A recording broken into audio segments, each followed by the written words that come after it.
Today's show is brought to you by Harry's. Please visit harrys.com and use the promo code BALDMOVE to save $5 off your first purchase.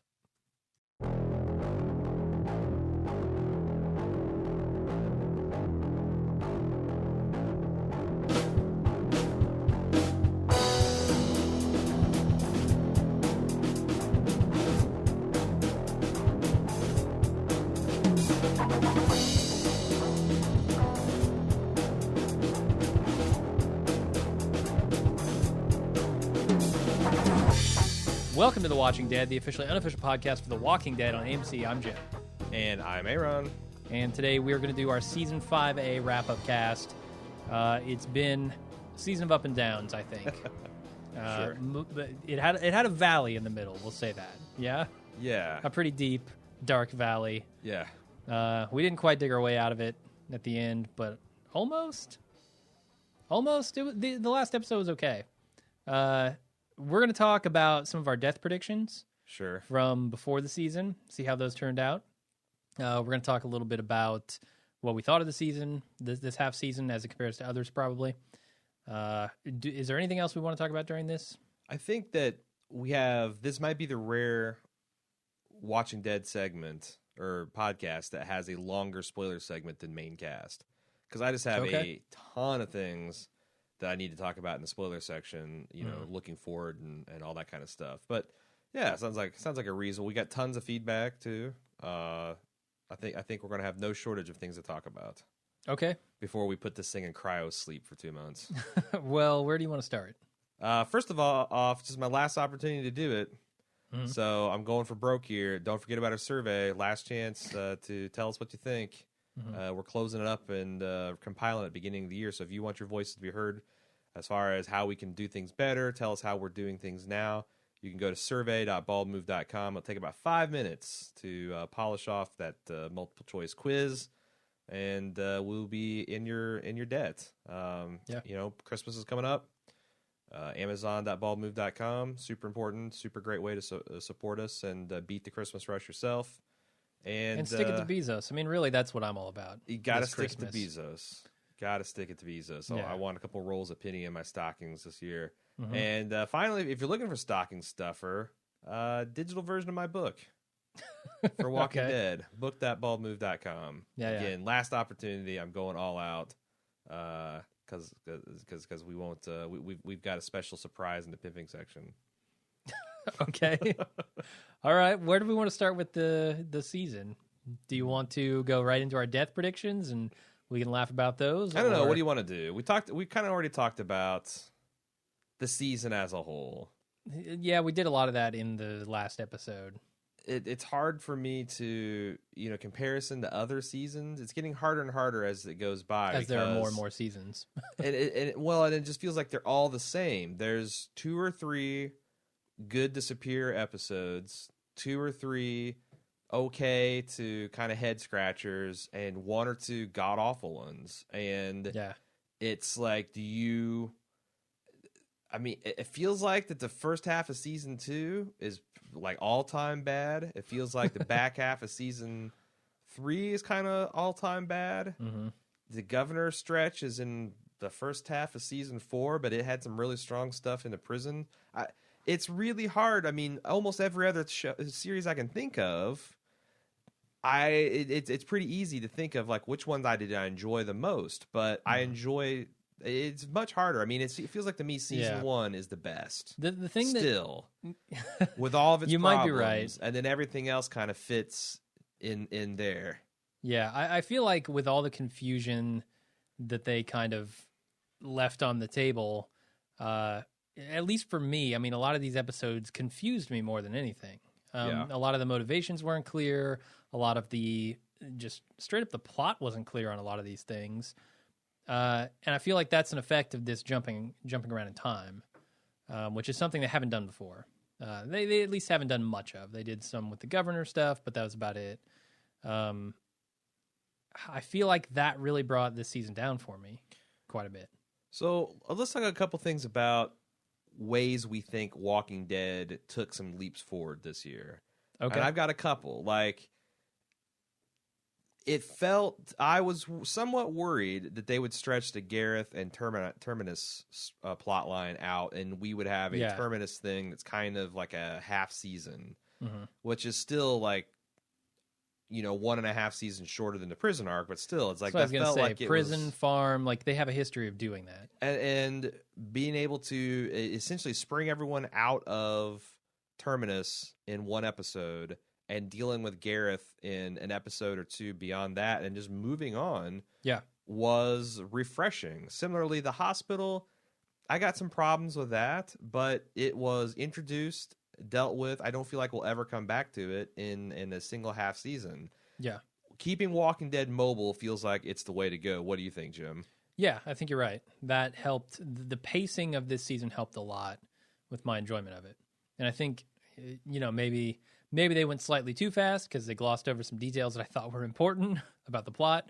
I think some of that was just, not the greatest directing, not the greatest writing. But yeah, the pace at which this season went was entertaining, certainly.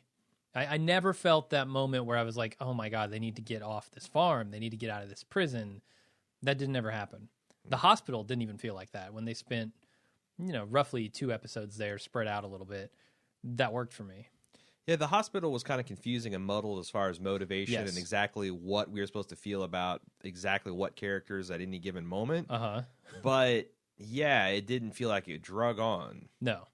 What do you think as far as their jumbled storytelling? The fact that, the Morgan stuff comes by apparently months after. In the first sequence we see him pop on screen, we're supposed to take a clue from the ivy growing up on the signs. The second time he pops back on our screen, we're supposed to take a clue from the fact that I guess the magazines that Father Gabriel looked at are now yellowed instead of fresh looking.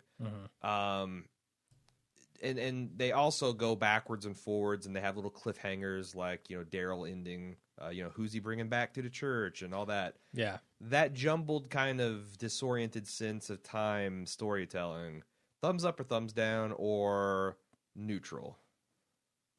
I want to say I'm neutral on it because I just don't think they executed well enough. I don't think it's a bad storytelling device. I just don't think that they pulled it off how I would like them to pull it off in the Tarantino-esque way that he does. I mean, he's a master at that. He's done it in multiple movies, and it can work. I just don't think they did it well enough. Yeah, I kind of agree with you there because I know it can work. I've seen it work in lots of other, and I don't think there's any particular reason why it can't work for The Walking Dead. It just is one of those things where I don't know. You really have to have people on point, and you have to have professionals. Have you seen that in a TV show before? Or is it just movies? Because movies, it's all in one sitting, You're there to watch the thing. You're going to get the conclusion of it in the 2-hour time frame. Yeah. You're not waiting 2 months to see the conclusion of the Rick storyline or the Beth storyline. No, for sure I've seen television shows do that somewhat. And it's usually of the variety of like a cold open that's a flash forward. Sure. But very small doses it's contained within a single episode. Yeah, very rarely do you see things where you're playing around with time, and it's gutsy. It's also like it works best when you're talking about like almost first person narratives, like what you're following a hero or a person as they go back and forth through that. I see. Whereas an ensemble, I felt like that was one of the problems, is a lot of people were feeling confused, like, wait, how much time just passed? We know some time passed, but did time go backwards? And there weren't enough clues to keep us anchored along. It's kind of like, if you're going to play fast and loose with the language of cinema, you need to go extra, make a little extra work for the audience, or go do a little extra work to give the audience a breadcrumb they can follow. Yeah, you might be right about that. I think they tried something ballsy. I respect that. I just don't know if it was executed to as high a level as I would have liked. So I don't know. What other takeaways? I have another one, but if you've got one, let's alternate. Well, I don't have any big takeaways. I was going to ask you how you thought they handled like the reuniting of the group, kind of a couple of times this season, right? They reunited Carol and Tyrese, and we knew that was going to be a tense moment. Yeah. And then they reunited the group at the end of this season, which kind of goes back into the timeline stuff. How do you think they handled those reunitings? The first, I mentioned this, when we talked about the first episode, I thought that all felt real. Like, Rick reuniting with Carol and asking to be part of her group if they'll have her or if she'll have them, felt real. It felt great. Yeah. Her and Tyrese, I feel like they're in a good spot. Her and Daryl, like everything would it have surprised you in season 4 if I were to say they're going to reunite Carol and Tyrese and Rick in a way that isn't explosive in any way, and yet it's going to be satisfying? That's hard because I have to Right, go back. I wasn't sure what I was expecting. I was expecting some fireworks, like Yeah. before like Carol killed Lizzie and she kind of made up with Tyrese and vice versa. I was expecting fireworks when the group got back together. Yeah. Because Tyrese was going to put pressure on Rick to rebanish her, and like that's the kind of narrative that was going on in my head. None of that happened, and yet I still didn't mind. I thought it all came together pretty well. Well, I mean, I think that's one point where kudos to The Walking Dead. The Grove episode did a lot to kind of put that enmity that you'd have between Tyrese and Carol behind them. Yeah. Carol single-handedly saving everyone is going to go a long way, like you think it would with Rick, showing that you can, if your primary thing is I can't trust you around my family, Yeah. well, she just saved your entire family, so now what? Sure. And she didn't have to. And she would also, you had given her a very good reason, the banishment, to not bother. Yeah, I felt like there was going to be more of a struggle when she came back. Right. Within Rick saying, should I or shouldn't I let her stay? No, I mean... And there really wasn't. And again, kudos to them for writing that and getting them to the line where that felt natural. Yeah, absolutely. One big takeaway is stop putting walkers in water. Water zombies... I don't mind it nearly as much as you do. Water zombies aren't scary in the way they're doing them. Water zombies might be scary. Like if you Zombies have in to the swim water. through a forest of corpses... Yeah. And underwater. Yeah. Like, Big Trouble Little China style, well, except for they're live and they're trying to bite you. That would be cool. Bloated corpses just thrashing around in the waist-deep water. I've seen every bit of that I need to see between the farm and the well and the library. I don't need to see zombies getting hosed down. Sure. Yeah. I don't need to see any mixture of water and zombies. All right, what about fire and zombies? Fire and zombies are a clear winner. I There can you go. do Okay. more with melted zombies. I could use some blackened skeleton zombies. I could zombies walking around on fire not giving a fuck. Yep. I need all of that. I'm big, war to fire zombies, boo to water zombies. That's my philosophy. Basically, you're saying you've now bought into the idea that Mazzara was not telling us the truth when he said that zombies baked in the sun inside cars, and that is enough to kill a zombie. So bring on the fire zombies.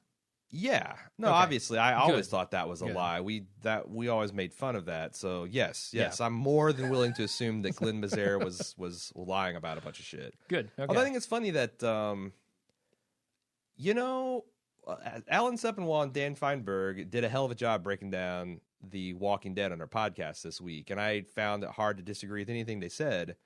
And I thought Alan had this really good breakdown where it's like, Darabont was like dark and brooding and cinematic. Yeah. Glenn Mazzara was straight up like action adventure.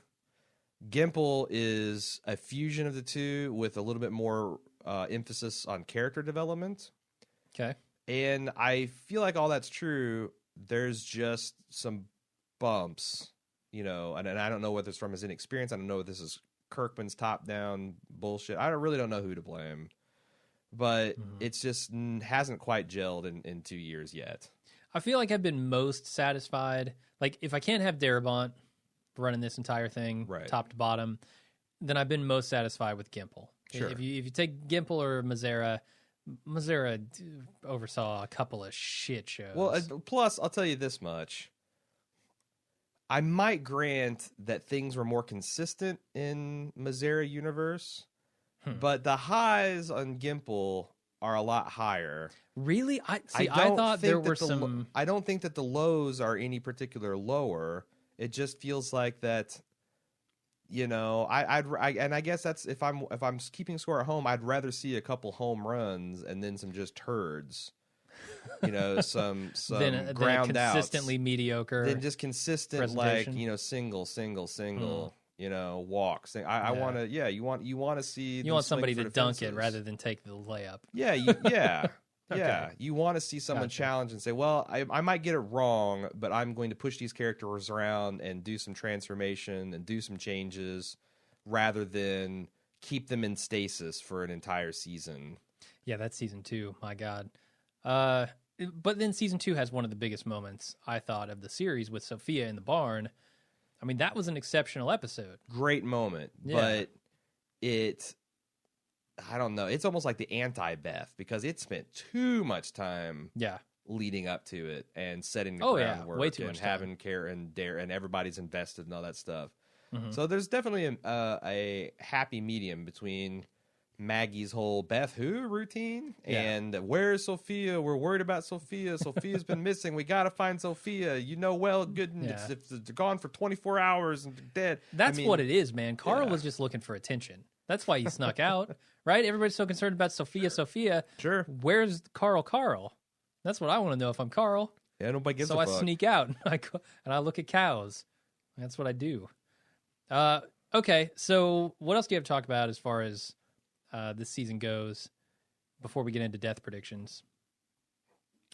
Strangely, I continue to look forward to season 5B, and I'll talk more about it in the spoiler section. But I think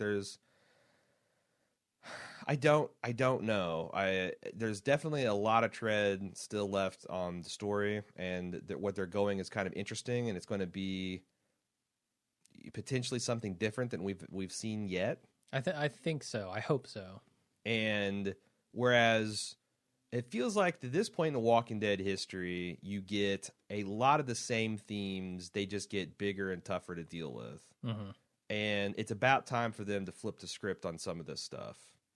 And, like the fact that humans are a bigger threat than the undead, the fact that you're always going to find a bigger and bigger shitbag, the fact that Rick's group is always right and they're never wrong and they're always morally justified. Or if they're not morally justified, they're more morally justified than whoever they're fighting against.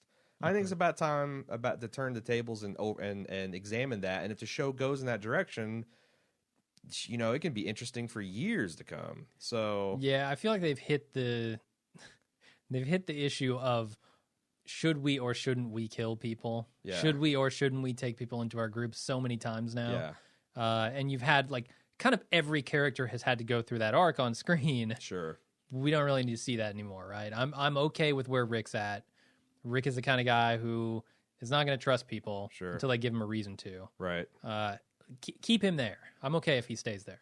I also feel like that this concept of zombie herds are kind of the smoke monster from Lost of Walking Dead. What do you mean? And that this threat that's kind of mysterious and ill-defined, and it's certainly impactful, and you've seen it teased, but it's where they need to shit or get off the pot with these huge herds. And we got a taste of it in the climax of season 2 where they got ran off the barn, but that was a small herd. Yeah. That herd that we bumped into in the early going of season 4, when they were driving to the school.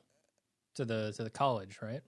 Yeah. And they saw just like the endless sea of walkers, and they had to fight kind of their way out where there Tyrese goes all hammer. People were saying estimates of 5,000 to 10,000, and where we saw it to the dairy farm or wherever the hell it was, this season. Yep. What that is a huge threat. If I don't care if you got 1,000 survivors in a well defended city, 10,000 walkers, you're not going to be able to deal with it. Yeah, you are not going to be able to deal with it. And how do you deal with that? No amount of tires and bow girls. Yeah. Shitty bow girls. No amount of shitty bow girls are going to fend off that herd. And ninja warrior chicks are going to get you through that. You've got to develop countermeasures or ways of dealing with it, and it's going to be super interesting if they choose to go in that direction. That's an expensive direction to go to. Yeah, I really hope they head off towards Richmond to help Noah. That's what I really hope. Yeah. Is that and that where he comes from? Yeah. He said he comes from Richmond, Virginia. His dad's there. He might want to go back there. They no longer have a mission, so why not, right? He said it was a safe place. Right. So head that direction. Sounds cool. Yeah, and how long do you want to see him on the road versus getting to a destination? Yeah. I don't. Yeah, there's lots of cool stuff to talk about. Do you want to get to death predictions now? Sure. Time to bust our chops. So, if you go back and you listen to our season 5 preview cast, we make actually all of our preview casts. We do death predictions, who we think is going to die, and the percentage of certainty that we have. We do it in a very sloppy way, so a lot of these don't actually have percentages. They're more like, oh, I think one of these 3 people will die this season. There's always percentages. There's a very pseudoscientific, quasi-statistical analysis model. I couldn't pull. I got actuary tables for these guys. Come on, it's pure science. All right, pure science. I'll believe it when I see it. But let's go through these real quick. So we started off by saying, okay, who are the main characters and which of those do we think are going to die? Rick, Michonne, Carl. We all said 0% on those. Those are series-long characters, in our opinion. We are goddamn geniuses. Yes. We are 100% validated in that choice selection. The next one starts to get a little controversial. It's Daryl. We did both the half season and the full season predictions on this. I gave Daryl 10% in the half season to die and 25% in the overall season, the 2 halves, to die. So I'm not leaning toward Daryl dying this season. You, on the other hand, you gave him the 25% to die this season, so you did pretty good on that on the half season. You better hope that he dies next season because you gave it 75% to die in season 5B. I still feel good about that. You do? I still feel good about that. And the beauty of it is, talked about if the beauty of it is 25%, like that gives me some wiggle room. You're all about the wiggle room. Like 75% is like I feel like that's a great prediction because you can still tell you if he dies, you can take credit and say, and I was 75% sure. That's a majority. It's clear majority. It's a landslide. But if he doesn't die, 25 is a significant amount of doubt. It's a reasonable doubt. You can cloak yourself that reasonable doubt, keep yourself warm at night. So you like the wishy-washiness of the percentage system, whereas I would just go to a yes/no. This half season, will he die? Yes or no? I'm trying to think what's more entertaining for people to listen to. I feel like the more I need room to wiggle. All right, I've got a lot of things I need to wiggle here, and I need the room in which to do that. Sure. I'm going to swing elbows, and I don't need to be called for those fouls. And people just need to back up, give me some space. I need the wiggle room. Okay, well you can maintain it. We'll keep doing percentages. Here's the thing, and if you ever say this, I will call you out for your horseshit. A 65%. That is a chicken shit response. Because 75-25 is fine. It's all of the great things I said about 75-25. So you're okay. with 10% chicken shit. Because now it's like that's like it's you think you sound. I mean it's roughly as brave as saying 50-50. Can we agree that 50-50 is complete bullshit? 50-50. No, I don't know. Because then you're 100% right, even if you're 100% wrong. Like 50-50 is, well, I was half right, no matter what happens. I mean, 50-50 is probability. I mean, I feel like that's like where it's like you almost don't know. I would equally buy them dying versus not buying. So I guess this is kind of I don't know. It's opting out of the question. You know what the percentage is? It's how surprised you would be for them to die. And that's why I think 65% is horseshit, because it's like trying to inject certainty where you really don't feel any. Like step up to if you're going to go 65, step up to 75. So you're talking about quarter increments here. Yeah. You don't want any of this in between. 25, 50, 75 or nothing. Yeah. Like you can even go like 55, 45 if you want to say I'm leaning towards I'd be slightly this, but 65 I think we can all agree that 65-35 is a complete abdication of any kind of discussion or choice at all. You're not buying it. Where does the percentage tip over the edge to you can say you're wrong? If it's not 100% and 0, 100%. Is it 90 and 10? Is the 10% sure. enough to leave enough doubt that, well, I was 10% right? 90-10 you can crow about a little bit. Okay. I think 75%, like, that's the thing. Like, you can bust someone. At 75% is the line where you can start to bust chops. But the 25% gives you cover. I'm 100% moving on. So the next one was kind of grouped together. Okay. We had this discussion about Maggie and Glenn kind of being a couple, and, one of them might die. We don't think both of them are going to die.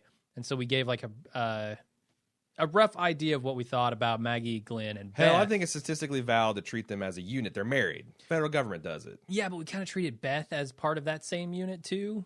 Gets a little weird, but why not? It does.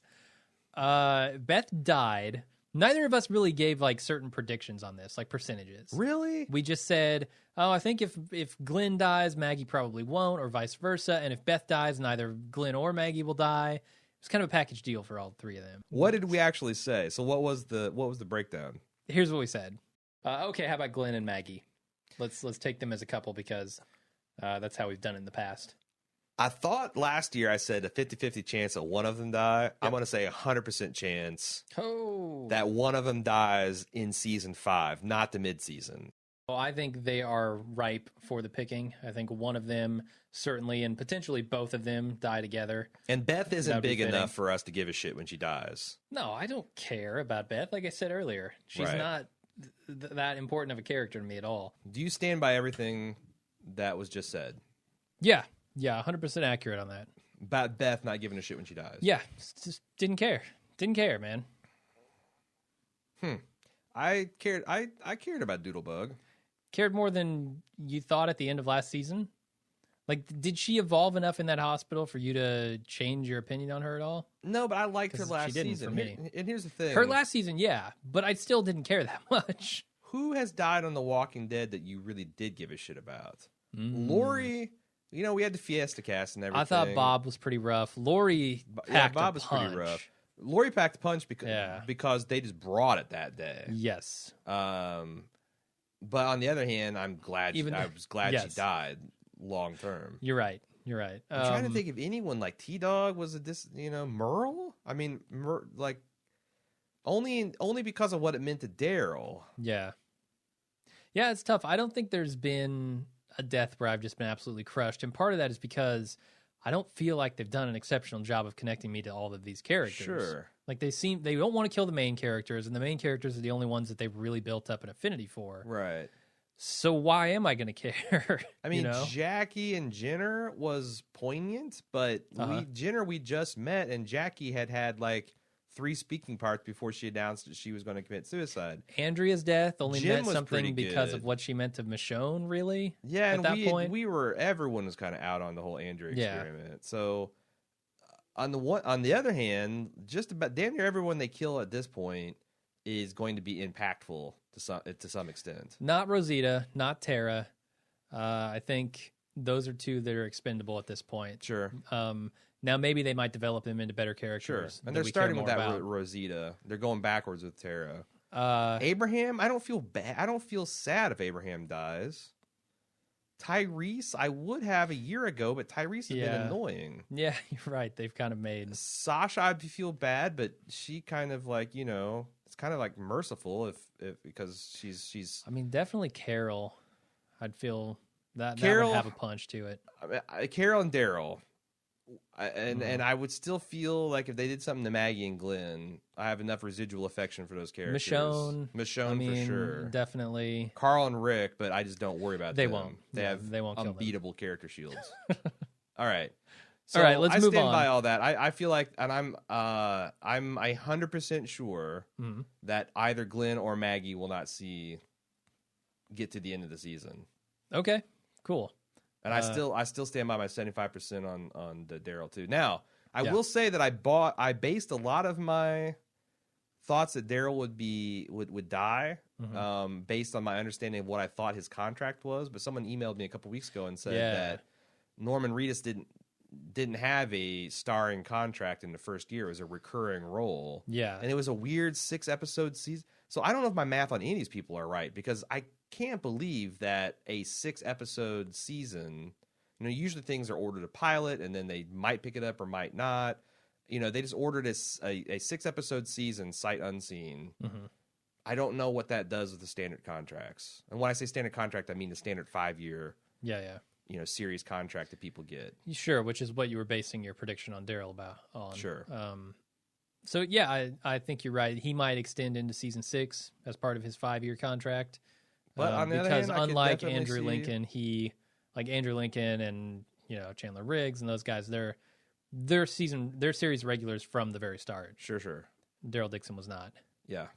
Which is amazing when you think about it, because it seems like he's been, but he didn't really get introduced until episode 3. Episode 3. Yeah. And he was barely in one of the other episodes. Mm-hmm. And yeah, I mean, he was big breakout hit character, but he was in less than half of the footage. Yep, you're right. So we did some discussion about who we think is likely to die. And I brought this up as likely. I thought Abraham, Rosita, or Eugene, like someone from that new group who we had just met in last season, was going to die in this. You're talking half season? Yeah. Or, okay. Yeah, I think it was half season. All my predictions are going to go half season. That obviously didn't happen, although Eugene came damn close. Sure. Near the end there. Sasha and Bob, I didn't really give an answer, but you said 0%. Whoops. Yeah, Bob definitely got it. That was left over because I remember using that logic in season 4 that like Herschel or Bob could die, but not both because they need a medic. Bob, a lot of people forget he was a medic. Yeah, combat medic at that. There are no more people with solid medical training, right? Well, I mean, like the Maggie, doctor from the hospital, maybe he goes with them at the end. Nah, fuck Who that. knows? He's got a little bit, but like, well, he's a fucking doctor. He's a real doctor. He's the most trained of any of the people we've met. But assuming we got who we got, Maggie knows a little bit, and Carol seems to know a little bit, but it's just a little bit. It's not like having... It's what they picked up from It's Herschel. not going to school for years and then having years of practice or, applying this on a battlefield or whatever. I mean, it's going to be stuff you picked up looking over someone's shoulder. Yeah. So... you think that'll be relevant to the plot? It's a good question. They had multiple episodes to touch on it this season. Maybe they just didn't want to, but they certainly didn't. Yeah. So maybe, like, I don't even know if that's on their radar. Right. That, oh my God, we've lost all of our medics. Right. We'll find out, I guess, in the next half season. So yeah, I had a big fat NA on Sasha and Bob. Tara, neither of us care. We both said we don't care. Okay. And she made it through. Whether you like Tara or not, she made it through. She made it through. Judith. Congratulations. Neither of us gave an answer. We got off on a tangent after mentioning Judith. And then finally Carol. I was 80% sure that Carol was going to die. So I was only 20% dumbass. Yeah, that's like strong. That's way strong. I think you should have stayed at 75%, man. You'd be feeling pretty smart if you were 75%. You're right. 25%? Yeah. Because she came as close as you can get to dying. I mean, it was a miraculous Terrell Owens type recovery. She made it to the hospital in the final minutes, really. Yeah. Of season 5A that enabled her to not die. And it was a move that just as likely could have killed her. Sure. Right? Because Beth administering drugs to someone, she has a 50-50 record right now. Yeah. She's 1-1. Sure. So, but you said, so your answer was a little more complicated. You said, I'm sensing a pattern here, Jim. I'm sensing a pattern. If they ship Carol and Tyrese, if they hook them up, you said she was 100% to die. So they did not hook them up. So that logic gate did not engage. Sure. That's good.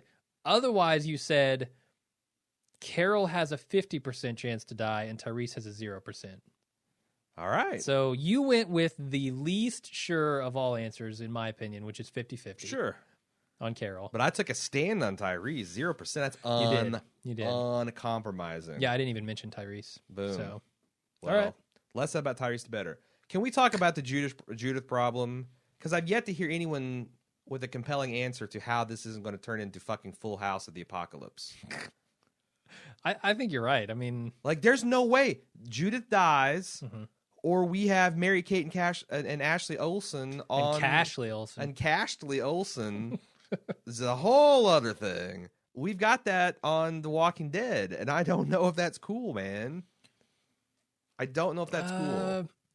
Yeah, I don't know how I feel about that. So, I mean, they're going to age out of the role.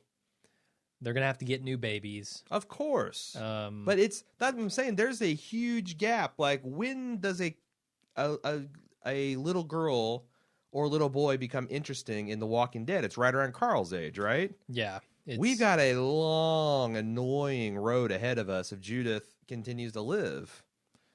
Yeah, although I feel like in the last half of this season, or the last half of this half season, they kind of ignored the Judith problem quite a bit. I mean, they left some people back at the church so as not to bring a baby with them on a mission. Sure. That's a good idea. But like the way Michonne is handling that baby, just strapping it to her back like Yoda and swinging around wildly, and they don't make very many accommodations to her. Yes. So I feel like that is not going to be a huge factor in the story. She's just kind of going to be in the background until she's ready to die. Or until she's put in danger inevitably yet again. Let's see if we can remember to talk about that in the spoiler section, because I might, you saying that I might have some ideas. So let's do a little pimping before we get to the feedback. Sure. This week, we are sponsored by our newest sponsor, Harry's. Have you heard of these like shaving clubs? Sure. Where you sign up and you get like X amount of blades per month? Have you seen me lately? You know I've got very little recent experience. It's been well over a year since last time blade touched my cheeks. For sure. I, however, am dolphin smooth. I am good to go. And Harry's contacted me and said, "We love how smooth you are. You are smoother. You are like a newborn dolphin's butt." That's roughly how smooth you look to me right now. Pretty much. So Harry sent me a kit, and I tried it out. I'm a not super frequent shaver. I shave 2 or 3 times a week, so I'm not an everyday shave. Jealous. If I don't, I have a 5 o'clock shadow at noon. When I used to shave. Yeah, I have a 5 o'clock shadow next Tuesday. Like, not a problem for me. But they have packages kind of tailored to that. So they say, like, do you shave every day? Well, get this package, and this will last you through the month. They have packages for infrequent shavers like me, packages for, like, beard trimmers, stuff like that.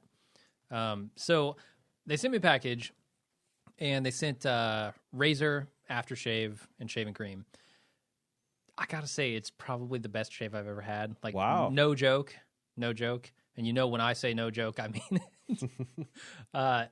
The razor itself is really good. It's a weighty handle. It's got like flexible head to it. Because we kind of oohed and awed over it when we first got it in the studio. And the packaging that it comes in looked fantastic. Now, I don't know if that's only for the podcaster kit package. I'm pretty sure it's not. I'm pretty sure it's for everybody. Should have done an unboxing video on YouTube. Oh, my God. Yes, definitely. But I was super impressed with the razor. It's got 4 blades. None of this cheap 2-blade crap that you get at other places. Because I've done that. I've gone that route, and it's not good. So much better shave from this thing. The shaving cream is awesome. It smells kind of like the men's department in a department store. Like a blend of several manly, masculine scents, all wafting together. Yes. I really like that. I like how it smells, like how it feels. Yeah. It's, nothing better than a freshly shaved face. Like that feeling you get when you wouldn't know. You wouldn't know. That. You got a beard. You've long forgotten that feeling. I remember that. You shave, you walk outside this time of year. It's brisk. It hits you, and it's like, ooh, got a fresh shave. Definitely. So I was super impressed by it. If you guys are looking for Christmas gifts for men who are clean shaven, this is a great one. Great point, because all you got to know, do they have hair in their face? Yes. The answer is no, or only occasionally. You damn well know that they use razors, and research is conclusively proven that like 95% of all men use shitty razors. For sure. They're using the same crap and the barber saw that they saw their dad using in the 1960s. And they can't move on. Help save them from themselves. Yeah, Harry's is trying to help save you from yourself, from your father, really. Really, that's what they're doing. But they have a deal going on right now. If you go to harrys.com, spelled just like you think it is, HARRYS.com, use the promo code BALDMOVE, all one word. You will get $5 off your first purchase. So it's like $10 and you get the shaving cream, you get razors. Super cheap. It's a really bald move. It puts the bald on your face. Yeah. Like our branding fits this like a glove. You're absolutely right. The end result of Harry's product is a bald move. So yeah, I definitely recommend them. I'm really enjoying my kit. You know, I've been shaving on it for 2 weeks now. Haven't even gone through one of the razors that they send you. So pretty awesome. Yep. You're a handsome lad, Jim. It hasn't reduced your handsomeness. Nothing can. In fact, I'd say it enhances it. Sure. No, I agree. Having a hard time keeping my hands off of you in the studio. Cut. This is something I saved from last week that I felt would be more appropriate in the wrap-up cast. It's Devin from Maine. Says, a few weeks ago, I found a Channel Guide magazine interview with Greg Nicotero, which he stated to turn. So this is not spoilers. This is actually just a attempt to establish a timeline of where we're at. Okay. He said that the turn occurred roughly 15 months before the start of season 5. Since there's no episode titled The Turn, I decided to spend some time over the holiday weekend revisiting old episodes in comics. If Nicotero's estimate is accurate, I believe it is, then I've developed a rough timeline. The infection started before the series premiere. Let's assume July 2011. Order collapses while Rick is in a coma. We don't know how long he is in a coma pre-apocalypse, but he could not have survived more than a few weeks, 2 weeks, without medical attention. So he probably woke up in the hospital August 2011. The rest of the events of Season 1 take place over the course of 1 week, at which point Jenner states a wildfire went worldwide 63 days ago. Here's my first problem. Jenner's timeline in the wildfire episode seems incompatible with Rick being in a coma for 2, even to 4 weeks. Yeah, we talk so much about this. Because I'm an expert on season 1 Walking Dead. And he said wildfire was declared 63 days ago, but the initial infection was like 100 some days. So, you know, if wildfire was declared, we don't know what wildfire means, but it seems like you would be like, just think of how this country covered Ebola, which was a serious problem in Africa and specifically Western Africa. Wasn't that big a deal in the United States for a lot of reasons, which are, you know, if you paid attention, you know about. But we still covered it like, oh my God, look at this thing happening. If you had like a Walking Dead virus in any kind of capacity in any part of the world that's getting a few hundred cases, it would be on CNN News, right? Sure. Like if you said wildfire was declared 31 days ago or 40 days ago, I wouldn't have a problem. 63 days, it's hard to reconcile Rick lying in a coma and the United States being overrun. Yeah, that's the big part of the problem. Yeah, the incubation period of that virus is such that you die, and within a day max, you're a zombie. Right. You're a walker. So 63 days seems like the amount of time that it would take to spread would not be fast enough to cause an epidemic, right? Like they could kill the people who were infected. You know, and I thought that they were going to suggest that, like, that the perps that Rick was hunting down somehow had the virus.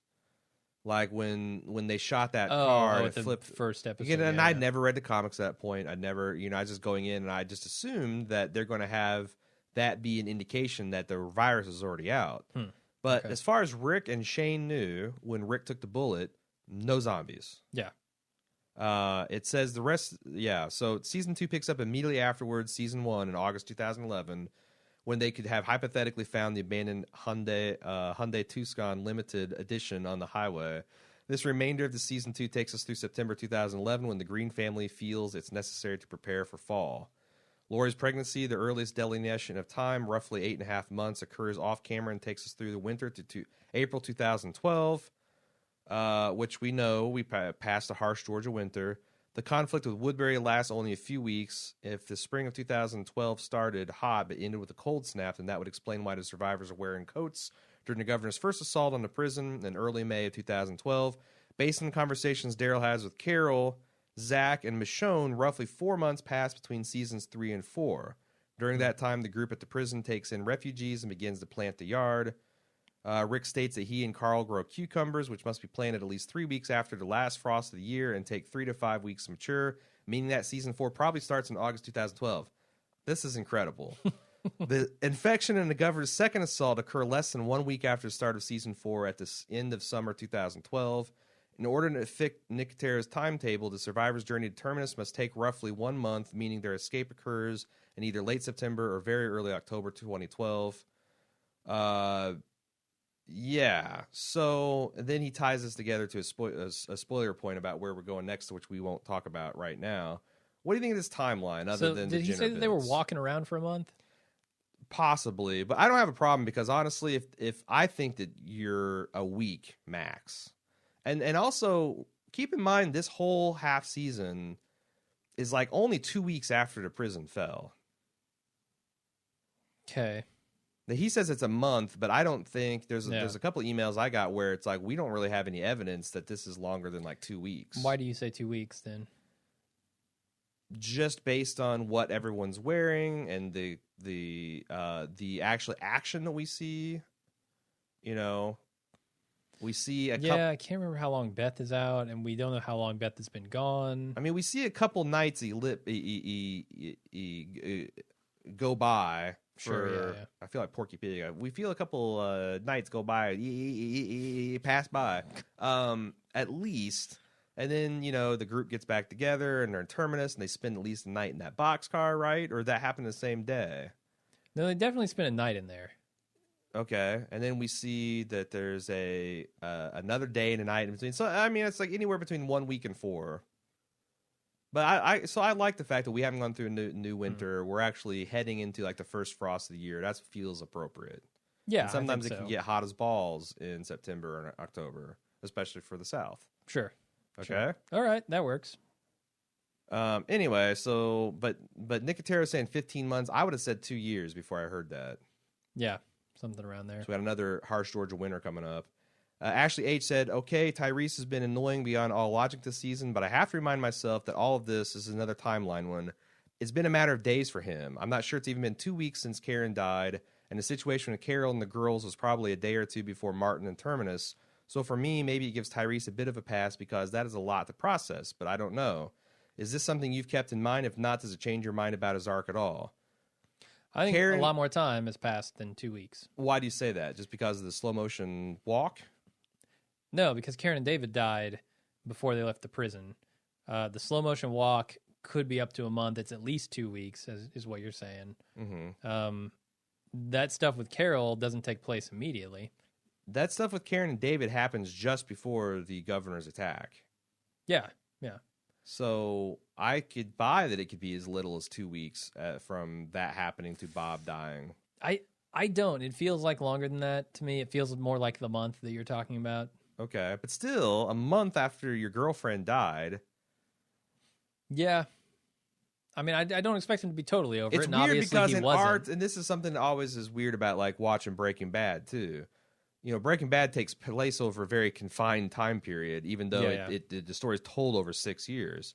This has been 2 years of our time that's covered maybe 2 to 4 weeks, and it's really weird. Especially since it's like a timeless setting where there's not newspapers or real events to tie us to any particular time. Maybe she's talking about the time from when Karen and David die until the time when Carol kills Lizzie and they kind of reconcile their issues a little bit. Is that 2 weeks?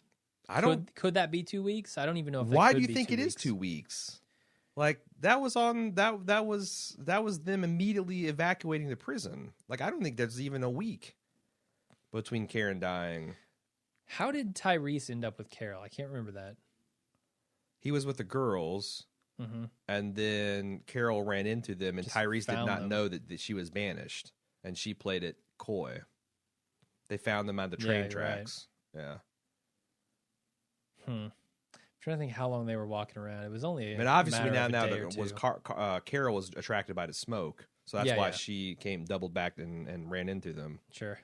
But I don't know. It feels like longer than that to me. It feels like it. I don't think it is, but so it's like that doesn't really change my opinion because I do feel like that Tyrese has been through a lot, and he's been through a lot of moments where I'm like, okay, now he'll finally, get what you need to be to survive in this world. I'm starting to think he's just not cut out for it. Yeah, maybe that's true. Maybe he's maybe he needs more time, but Yeah. like as a viewer that's been watching this for 2 years, they have to be sensitive to the viewer's sensation of time passing as well as, you know, I feel like it'll be easier to swallow on the Netflix binge that people will inevitably do. Sure. And there's some takes on that. Let's move on. Dan from Philly said, "Hey guys, thought the flag, we talked about the pink flag and what it might have meant last episode. I thought it was red, but you're saying pink. Okay. Hey guys, my thought on the flag when Rick met the other cops was a distance and wind measurement for Sasha and Daryl, which would be really smart, so I don't know how the writers thought of it. Do you really think that Sasha and Daryl are skilled enough to take into account the movement of a flag? Daryl for sure. Okay, maybe Daryl. Daryl grew up doing that shit. Now, the problem is the distance is like a football field, which I don't know that wind makes a huge amount of difference with the angles and wind speed. But again, I'm not a gun fancier. I just enjoy it. So, but no, I mean, that actually is super smart. Daryl might get it. I don't believe Sasha gets it for a second. Sasha's going to be a crack shot. You just watch. Eventually, yeah, but right now, no. Nick S. said, the only way I'd be okay if the hospital still being part of the show would be if they played out Don's They Always Come Back, and season 5B starts with a 30-minute hospital slaughter and subsequent burning to the ground. Okay. Yeah, I know they can't do it, but I'd feel better about Maggie if that was her reaction. Yep. Can you imagine if she's like, all these people are going to burn? I bet Rick would be on board. I bet Daryl would be on board. Who says no? Tyrese and Carol? And who cares? Glenn ain't going to say no. No. He's going to back Maggie's play. Tara? Yeah. Who cares? Is she going to be like, hey, I remember when the mob formed on someone's house step and how that... And shut up, Tara. And then Michonne cuts her head off. Charlie N said, now that Maggie has gotten her comeuppance for not trying to find her sister, do we get a Fiesta Cast Part 2? Fiesta Cast for Beth? For Maggie, because she got what, kind of like one of those things where you're supposed to be sad, but you're actually happy and you're triumphant in their despair. I don't know that I'm there with Maggie yet. Who are some Fiesta Cast worthy? Eugene. Nobody. Eugene dies, man, in a comic way, like he suffocates himself with his own fart, or he does his little run. A walker corners him in a portalette, and he comes out with his pants around his ankles, and he does that, and he falls over and gets eaten. Jurassic Park. Yeah. Fiesta Cast. Mm-hmm. Fiesta Cast. He gets the lawyer treatment? Yeah. All right. From Jurassic Park. That's Fiesta Cast. Tara. Eaten by walkers. Fiesta Cast? No, I'm more indifferent on Tara than anything at this point. Nobody, I mean... I don't hate her that much. I just don't care about her that much. You have to take a step back to really appreciate the number of seasons they spent making Lori Grimes into a person that you want to have a Fiesta Cast for when they inevitably die. Yeah. That number is 3. Hey, I'll believe. Here you go. Judith. Boom, I said it. Judith, Fiesta Cast. She had one coming into this world. She's going to have one going That's out. right. It only makes sense. She was born in Fiesta Cast. She's going out in Fiesta Cast, celebrate the dodging of the Full House bullet. I love it. Judith, Fiesta Cast. Mark it down. Oh, yeah. I can't wait. You know how bad we felt when Lori died? I cannot wait. Oh, my God. Mr. Rock and Rock said, as people complain about the pitfalls of Walking Dead's ensemble cast, they tend to compare it to Game of Thrones. The similarities I feel they share are that they both feature ensemble casts, they're both derived from original source material, and they're concurrently running shows. Otherwise, I think they're apples to oranges. Ignoring the fact that writing for the Game of Thrones is head and shoulders above The Walking Dead, they also have different aims. The star of the Game of Thrones is the story of Westeros, and the characters are the vehicles with which it's told. As much as we care about the characters, they're expendable in service of the story. As shocking as the losses of some guy and some other guy and some girl and then this other guy et al. Were, a lot of people die in Game of Thrones. Yeah. A lot of people die. I boulderized them just to be sensitive to some of the spoiler people. There are characters that if they die, I would be pissed. Certainly. And would diminish my enjoyment of the show, certainly. But the deaths weren't written for shock value. It was part of a grand story that continues to be compelling, and despite these holy shit moments, I still have faith in the writing of the story. Jim rightly brought Lost into this debate. It's more of an apt comparison. Both shows hooked us with the premise, a mysterious island and zombie apocalypse. Both aim to ultimately reel us in by developing characters we're supposed to love. Thus far, Lost has done a far better job. When the show ended, many forgave the shortcuts it took and the unanswered questions it left behind because of how satisfied they were by the character-driven aspects of the saga. I wasn't one of them, mind you. As much as I enjoyed the journey, I personally felt disappointed and even a bit betrayed by the final destination. This was an example of the annoying practice Jim brought to light, writers mounting the transparent, we meant to do that defense. But that's neither here nor there, because at the end of the day, I can't argue with how they made me feel about the characters. Despite the horrendous taste of the unanswered or poorly answered questions left in your mouth, it's still a rewatchable series because of the characters.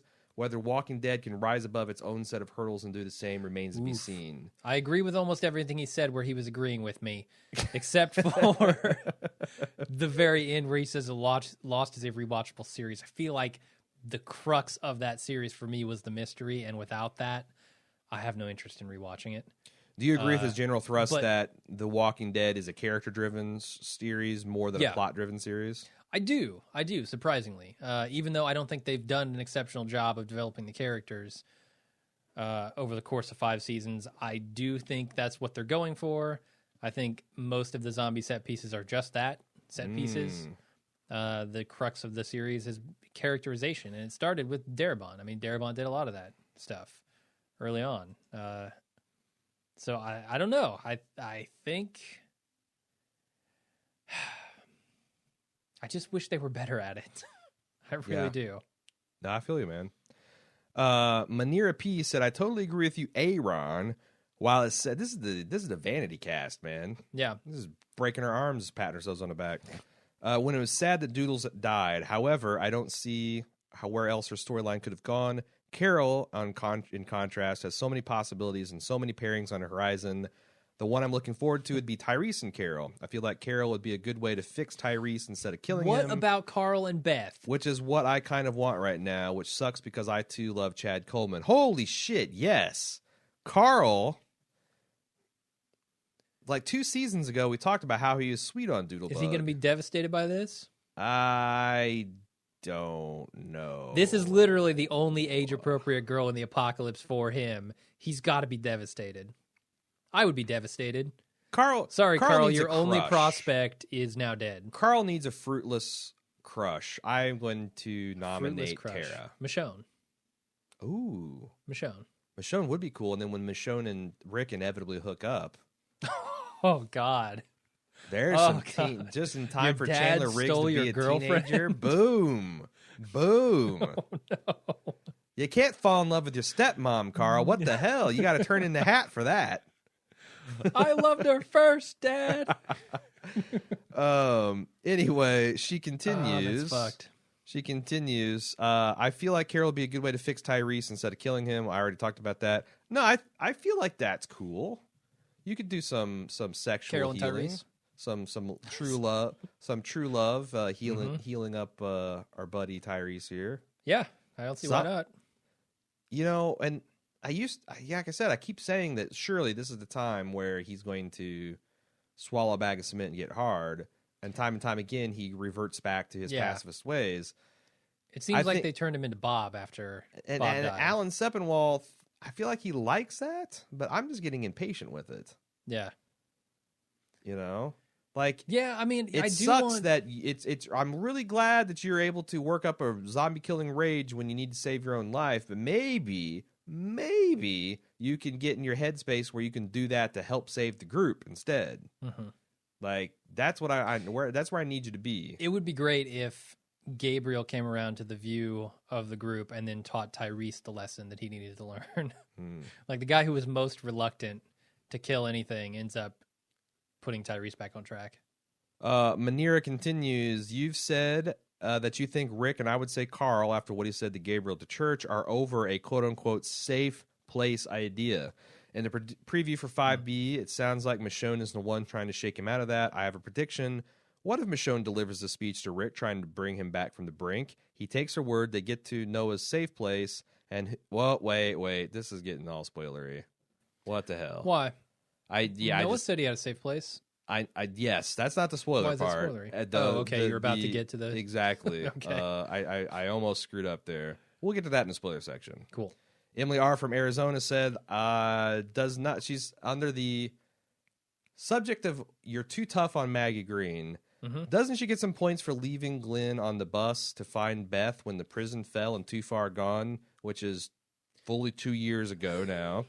Perhaps she's more focused on finding Glenn than she is about finding Beth because she is driven by her guilt for leaving Glenn on the bus. After finding Glenn, there would be no way for Maggie to know where to even start looking for Beth, since so much time has passed and Beth was not at Terminus. Much like Abraham, I believe Maggie is focused on missions instead of dealing with her grief of losing her sister, which may be why Maggie was willing to go with Abraham's group to D.C. Jim, what do you think? Didn't Daryl tell her that Beth was alive last time he saw her? That is an accurate statement, sir. In the boxcar. In the boxcar. Why is that not enough to concern her? I do not have an answer to that. Okay. I just don't buy it. I just don't buy it. Like, okay, maybe up until that point, yeah, she could consider it hopeless, but she should be wrought with guilt that she was unable to save her sister in the prison. At least find her and get her out of there. Yes. She should have made a bigger deal about that. And then when Daryl told her, hey, she's alive, she should have insisted, like she fucking insisted on finding Glenn, that they go find her sister. Well, that's the thing, because we've got I think another email take on Maggie, which I think is pretty good. But here's my point: like I was talking to some fans about the Serial podcast on the Bald Move forums, and there a lot of people are like putting a lot of stock on whether, like, you know, if you don't know Serial is the podcast telling a murder case that happened 16 years ago amongst some teenagers in Baltimore. Mm-hmm. And this kid got convicted of murder, and this investigative reporter is kind of going through that case and trying to decide whether he was actually innocent or guilty. Yeah. And now I found that a lot of people like get into the psychoanalysis of the main characters and say, well, I don't believe this guy because of this or that. And they like, you know, if he was really guilty, he would do this, or if he was innocent, he'd do that. Mm-hmm. And the reality is that there is no real standard reaction. There's no normal reaction. There is a range, like a bell curve, where most people react this way, but you have inappropriate crying, inappropriate laughter, lots of things when people are under high stress. And you can't really say that is definitive proof. Sure. In a legal sense.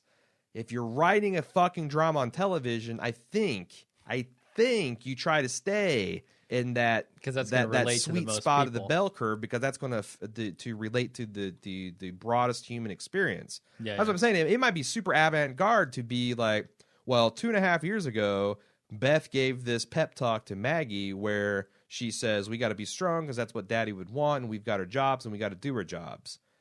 However, maybe have her say that. You know, yeah. Like tell maybe us, the audience, why she doesn't care. At least lampshaded a bit when her and Glenn are talking about going to DC. It's like, you know, well, what about your sister? It's like, you know what? If Maggie's out there, she's old enough to look after herself. Getting Eugene could save the whole world. She would want me to continue on doing my job right now is to do that, and this is our job. Yeah, I mean, problem solved. It's 60 seconds, and all this stuff goes away. Yeah. And I know that in real Showtime, like 2 to 4 weeks has passed, but for our audience sake, 2 to 3 years have passed, and you have to bring this up and give us a little something more to hang our hats on, I think. I'm with you. And I think they could have done that even as late as maybe the episode where she sits down with Eugene on the back of that fire truck and is talking about whatever book he's reading. I forget what it is at this point. She might have been able to sit down and have a conversation with him, and if that information had come out at that point, I might have even bought it. Like just a couple of episodes before the big reveal of Beth is alive, oh, Beth is dead. I think it needed to come up when they're talking about going to Washington. If they did that and brought it up at that point with Eugene, that would have been the best. Yeah. Because it's, that's what people were waiting on. Because they're conceivably moving as far away as possible from Beth. Sure. At that moment, she should be thinking, if we go to Washington, D.C., I'm never going to see my sister again, for sure. So I'm going to put up a little bit of a stink. But yeah, you're right. They could have explained that, kind of retconned it a little bit. Yeah. Moving on to Double Abron T said this. I have a question. I'm curious. Do you guys continue? Oh, this is the question we get every year. Do you guys continue to do this podcast because I'm assuming it's your most listened to podcast? It's the money. It's all about the money. I mean, we make about the money. Thousands and Clearly, this is devolving into bullshit here. You have said multiple times before in this podcast and other that The Walking Dead pales in comparison to shows like Breaking Bad and Game of Thrones. I completely agree with this assessment, and since I believe all dramas should be judged the same, if one drama pales in comparison to another, then that can only mean the former sucks. Make no mistake, I think The Walking Dead sucks. The writing is terrible, filled with plot holes, nonsense, and unrealism. But as Jim said, this is because the writers don't give a shit, and why would they, when the biggest joke is that 17 million viewers watch The Walking Dead every week? I literally only watch the show to bitch about it, go on rants like I am now, and to listen to Bald Move, The Walking Dead podcast. But I think there's something to what Aaron said about how The Walking Dead has the right combo of action and drama to bring in a mass audience. This also shows how dumb people are, myself included. But honestly, this show is only consistently good in season 1, and that was probably to it being new. Jim, why do we do a Walking Dead television show? You know what? Taco Bell pales in comparison to Chipotle, and yet I still eat Taco Bell. That's my defense. That's the entirety of it. I mean,